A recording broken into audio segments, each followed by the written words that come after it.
fiscal policy is on an unsustainable path. The level of our debt relative to the economy is not unsustainable. The path is unsustainable. The United States has been running up a large tab for years now, going from a debt of $5.7 trillion in 2000 to over $35 trillion in 2024. And so far, it doesn't show any signs of slowing down, with the Congressional Budget Office projecting that, at the rate it's going, the U.S. will owe over $50 trillion by 2035, or about 118% of its annual GDP. The debt ceiling was... The Trump administration comes to office aware of the challenge posed by the federal debt and is taking steps it says will help address the problem. The federal government has a significant spending problem. Bridgewater founder Ray Dalio has written a new book, available at no charge online, addressing the U.S. debt problem. It's called How Countries Go Broke. And he starts with how much the U.S. is going to have to borrow and who will lend it the money it needs. The difference is they can print money. And then that's basically it. So what you have is a situation where there's a supply and a demand for debt. As we have a new supply, that will equal in the United States now, by the way, this is a problem elsewhere too, but it's about 7.5% of GDP. So the supply of debt is going to be large. That's new debt. If I calculate also who are the buyers of that debt, and that there's not going to be enough demand for that debt. It doesn't look like there'll be enough demand. And the way that it works, so there's two things to keep in mind. There's supply and demand, and then what do central banks do, or what do the governments do when they don't have enough demand? Central banks come in and make up that demand. They essentially print money, and then they buy that. And then that has a consequence. And so just like in 2020, 21, we went through, they needed to give money away, and the government needed to borrow, and the central bank produced the money and bought that. That devalues money, raises inflation, and so on. Thus far, the United States has been able to support ever-growing debt and deficits because of that ability to print money. But Dalio warns that, throughout history, countries have run up against the demand of creditors, sooner or later, to get paid. It is when the owners of that debt, we have, over $36 trillion essentially of government debt, when they start to also fear that it may be monetized, like the Japanese. Japanese is a very good example. Japanese, if you have terrible investment to own bonds, they didn't go down in value, but you got an interest rate that was 3% below another interest rate, U.S. interest rate by example, and the currency depreciated by 3.5%. They were losing 6.5% a year for many, many years.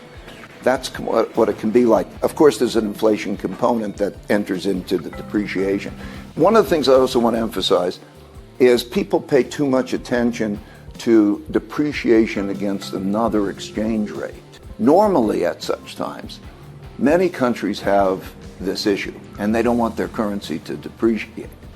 So what you see is the depreciation of all currencies in relationship to things like gold or other assets, and that's where you have to pay attention to it. So if there is a debt wall out there somewhere that we will run into, how close are we to it? And how can we tell? As with our personal finances, Dalio says it's when we end up borrowing not to invest in our future, but to pay the interest on what we've already borrowed. Debt isn't a problem if the debt is used to produce an income that is large enough or larger than enough to service the debt.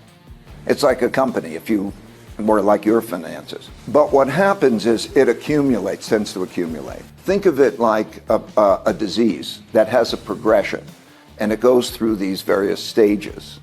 And so you can kind of see where the stages are. We're relatively late in the cycle because we're also having central banks lose money. That's a marker. When their balance sheet deteriorates, when they have a negative net worth. For example, in the UK, can the central bank have a negative net worth? According to their laws, the central government has got to recapitalize the bank. That becomes a budget item. So there are certain red flags. There are a bunch in this study that I've put out so that you could see them. Debt service payments, borrowing to borrow. So we are in the later stages of this. This is something that will be, I think, the most important issue that we'll be talking about. We're not talking about it now, but we will be talking about it over the next few months because the budget is the issue. Dalio sees signs in the market that now point toward the end of the cycle. What happens is that you see interest rates rise, led by the long end, when there's an easing of monetary policy and the currency depreciating. Well, you think, wait, isn't the Fed lowering interest rates? Isn't the Bank of England lowering interest rates? Why are long-term interest rates going up? Okay, they're not intervening. Well, there must be something with the supply-demand of those bonds because it's not their transactions that are driving those interest rates up. And the currency is falling at the same time. Okay, that is reflecting leaving, in other words, selling the bonds and leaving that instrument. So when you have that dynamic, it's a red flag. So we're having elements of that dynamic. So not only is the supply-demand operating that way, but the market action is operating that way. If Dalio is right, if the United States is approaching the end of what he calls the long debt cycle, what should it do to make sure it doesn't hit that wall? There are three factors that drive the budget deficit. Spending, cut spending, it'll be reduced. Taxes, raise taxes, not tax rates, but taxes. Sometimes you can cut tax rates and get that more tax revenue. So I just want to say taxes, tax revenue.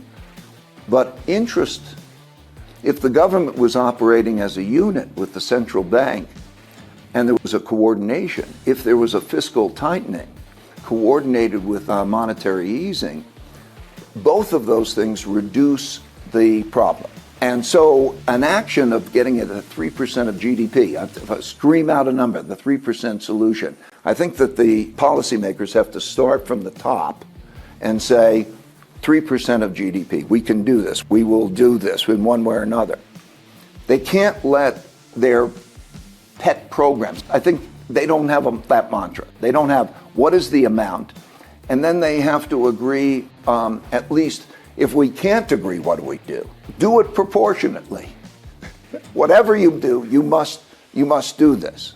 Because if you don't, you are risking what I would call, this heart attack due to that constriction of debt service payments and or a piece of that plaque breaking off sort of the sale of those bonds. You're risking that needlessly. And so many things are so beautiful, you don't need to do that.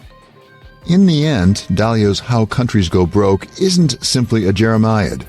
It does warn of some pretty dire consequences if we don't act, and don't act soon. But he also sees a path forward toward what he calls a beautiful deleveraging. A beautiful deleveraging, one way or another, is there's ways of reducing your debt and debt burdens, some of which are deflationary and some of which are inflationary. And if you balance those, you will reduce it in a balanced way. That's what I mean by beautiful deleveraging. So, for example, fiscal spending cuts or tightening, raising taxes, will reduce the debt burden, but it's a deflationary influence. There's interest rates, and reducing interest rates is a stimulative way because it reduces debt service payments directly for the government, so they have a lower debt bill. And it also is stimulative to the economy at the same time, which can raise tax revenues and also raise asset prices. If we think beyond what our usual constraints are about dealing with the budget, in other words, don't just think about spending and taxes as vehicles, but also think about interest rates and the interest rate component. That could be a balance dealing with that reduction that can accomplish the goal without being depressing and gets it on a better fiscal track.